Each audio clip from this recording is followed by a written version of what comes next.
अब बच्चों हम लोग शुरू करते हैं डाइलेक्ट्रिक स्ट्रेंथ। तो देखो डाइलेक्ट्रिक स्ट्रेंथ, जैसे जब हम लोग शुरुआत में इंट्रोडक्शन कर रहे थे डाइलेक्ट्रिक का, तो हमने सीखा था कि अगर एक्सटर्नल इलेक्ट्रिक फील्ड आती है तो क्या हो जाता है कि हर कंस्टिट्यूएंट पार्टिकल डिस्टॉर्ट हो जाता है due to the forces applied by the external electric field over positive charge as well as negative charge. लेकिन ये जो भी फोर्सेस होंगे वो दोनों एंड पर सेम रहते हैं, है ना, जितना इधर है उतना ही इधर है। तो उसका रीजन है कि सेम इलेक्ट्रिक फील्ड है और Q का मैग्नीट्यूड भी सेम है, तो फोर्स वेक्टर भी दोनों साइड सेम होगा। तो डाइलेक्ट्रिक स्ट्रेंथ का मतलब इतना ही है कि वो maximum electric field which can be applied so that this dielectric substance can withstand that electric field। तो dielectric strength maximum electric field को ही कहते हैं जिसके लगाने पर ये बचा रहे, यानी उससे ऊपर जाए तो ये टूट जाए या क्या कहें, डिस्ट्रॉय हो जाए, रप्चर हो जाए, जो भी कहना हो कह लो। ठीक, तो पहले इसके पीछे की पूरी लैंग्वेज लिख लेते हैं, फटाफट लिखना चालू करें कि as E external is applied, as E external is applied, comma, as E external is applied, जो कॉन्स्टिट्यूएंट पार्टिकल्स हैं, बच्चों फटाफट लिख लें, of dielectric, constituent particles of dielectric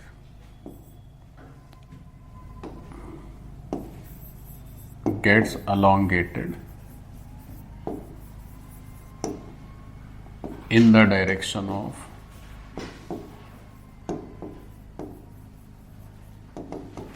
E external। ठीक, E external की जो डायरेक्शन है उस डायरेक्शन में elongated हो जाते हैं। एफ नेट इक्वल टू 0 है क्योंकि दोनों एफ बैलेंस करेंगे, but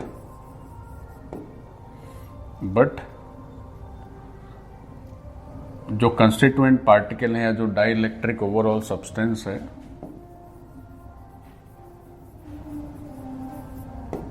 is experiencing a stress. तो जो पूरा डाइलेक्ट्रिक सब्सटेंस है वो स्ट्रेस में तो है ही। फिर क्या होगा कि जैसे आप ई एक्सटर्नल जो है उसका मैग्नीट्यूड आप इंक्रीज करोगे तो क्या होगा कि स्ट्रेस भी बढ़ता जाएगा।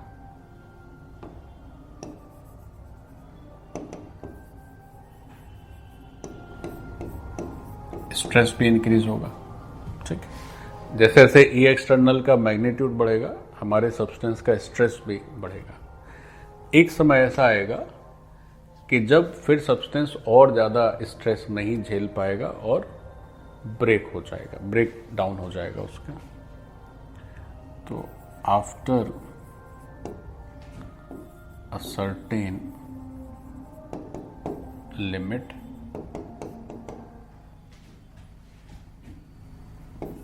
ब्रेक डाउन हो जाएगा,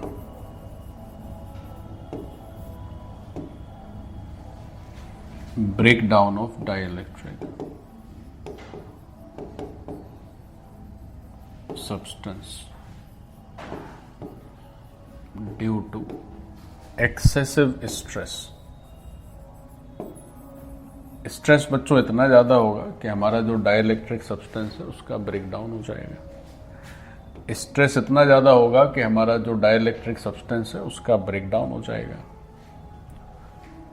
अच्छा, ये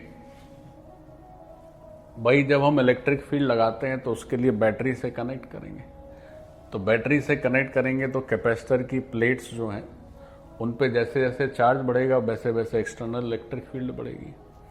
तो अगर आप बैटरी का वोल्टेज बढ़ाते जाएंगे तो कैपेसिटर की प्लेट्स पे चार्ज भी बढ़ता चला जाएगा, तो एक्सटर्नल इलेक्ट्रिक फील्ड बढ़ती चली जाएगी, तो अपने डाइलेक्ट्रिक में जो है स्ट्रेस आना चालू हो जाएगा। तो वो हाईएस्ट वोल्टेज, मतलब वो वोल्टेज जिस पे क्या हो जाए कि ब्रेक डाउन हो जाए, उसे एक नाम भी दिया जाता है, we call it break down voltage.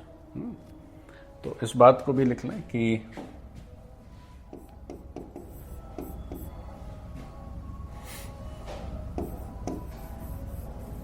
Voltage across, केवल इतना लिख लें, voltage at which breakdown of dielectric substance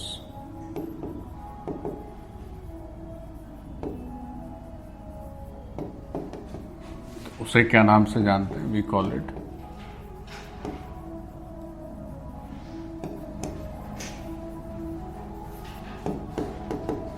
break down voltage, है ना। तो ये भी एक टर्म ध्यान में रखें कि ब्रेक डाउन वोल्टेज का मतलब क्या है। तो जिस पर हमारा डाइलेक्ट्रिक सब्सटेंस का ब्रेक डाउन हो जाए, that is called break down voltage.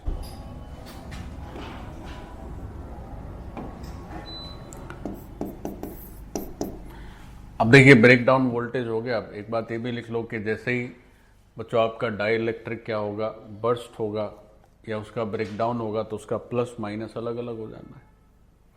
तो फिर क्या होगा कि चार्ज फ्लो होने लगेगा, चार्ज का लीकेज होने लगेगा, है ना, या लीकेज ऑफ डाइलेक्ट्रिक भी कह सकते हैं।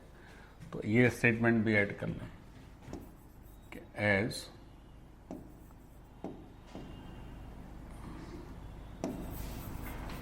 डाइलेक्ट्रिक सब्सटेंस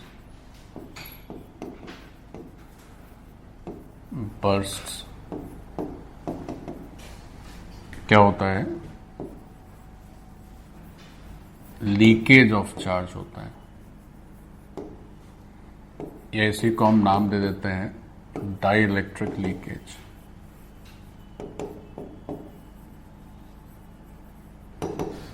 तो एक टर्म और हो गया डाइलेक्ट्रिक लीकेज। अब लीकेज ऑफ चार्ज का मतलब आप समझ लीजिए कि लीकेज ऑफ चार्ज का मतलब यही है कि प्लस माइनस जो एक दूसरे के साथ थे वो अलग अलग हो जाएंगे। आयनाइजेशन भी कह सकते हैं इसको, है ना, इसी को आप आयनाइजेशन भी कह सकते हैं। प्लस माइनस अलग अलग हुए तो आयनाइज हो गया। जैसे आप ऐसे इसको ऐसे भी समझिए कि बच्चों क्या होता है कि जैसे आप एयर को ही ले लें, तो एयर भी एक तरह का डाइलेक्ट्रिक सब्सटेंस है। अब एयर जब डाइलेक्ट्रिक सब्सटेंस है और आपको ध्यान हो कि जब बिजली कौनती है तो वो क्या होता है कि इतना ज़्यादा पोटेंशियल डिफरेंस क्रिएट हो जाता है कि वो एयर भी ना, एयर कॉलम भी क्या होता है कि बर्स्ट हो जाता है। अब एयर कॉलम बर्स्ट हो जाएगा तो वही क्या हो जाएगा, फिर आयनाइज हो जाएगा, और आयनाइज हो जाएगा तो चार्ज का फ्लो दिखेगा आपको। तो देखते हैं ना कि बिजली कड़कना, तो बिजली कड़कने का मतलब क्या है, फ्लो ऑफ चार्ज है। तो वो फ्लो ऑफ चार्ज कैसे हो रहा है कि वो जो डाइलेक्ट्रिक कॉलम है एयर का, उसका ब्रेकडाउन होता ही वो आयनाइज हो गया, और वही फ्लो ऑफ चार्ज दिखता है तो बिजली कड़कती है, ऐसे भी कह सकते हैं। ओके, तो ये सब बेसिक बातें हो गई कि ब्रेकडाउन वोल्टेज हो गया, लीकेज ऑफ चार्ज हो गया, डाइलेक्ट्रिक लीकेज हो गया, आयनाइजेशन हो गया, डाइलेक्ट्रिक का कुछ भी कह सकते हैं। इसमें एक और टर्म है, that is strength of dielectric. ऊपर हेडिंग क्या थी, अच्छा डाइलेक्ट्रिक स्ट्रेंथ। अभी डाइलेक्ट्रिक स्ट्रेंथ के बारे में नहीं लिखा है तो वो भी लिख लें। आखिरी जो डाइलेक्ट्रिक स्ट्रेंथ सबसे इंपॉर्टेंट है वही नहीं लिखा है, तो इसमें लिख लें कि maximum magnitude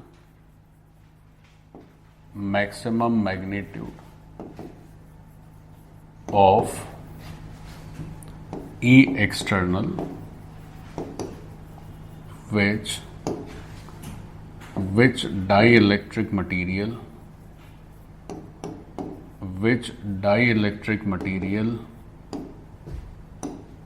can withstand, which dielectric material can withstand.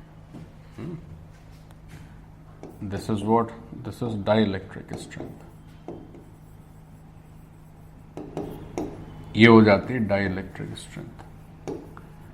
मतलब डाइलेक्ट्रिक स्ट्रेंथ इलेक्ट्रिक फील्ड के टर्म्स में बोली जाती है, क्योंकि जितने मतलब इसका मतलब है कि highest value of electric field जो चल जाए, मतलब उस पर ब्रेक डाउन ना हो, तो that is called dielectric strength.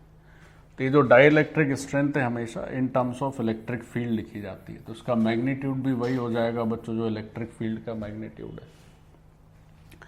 तो जो डाइलेक्ट्रिक स्ट्रेंथ है, this is always in terms of electric field E, और इसका जो यूनिट है that is also unit of E। तो E का यूनिट क्या हो जाता है? Volt per metre. So this is the unit of dielectric strength. जो इलेक्ट्रिक फील्ड का यूनिट है, सो डाइलेक्ट्रिक स्ट्रेंथ का यूनिट हो जाएगा। So this part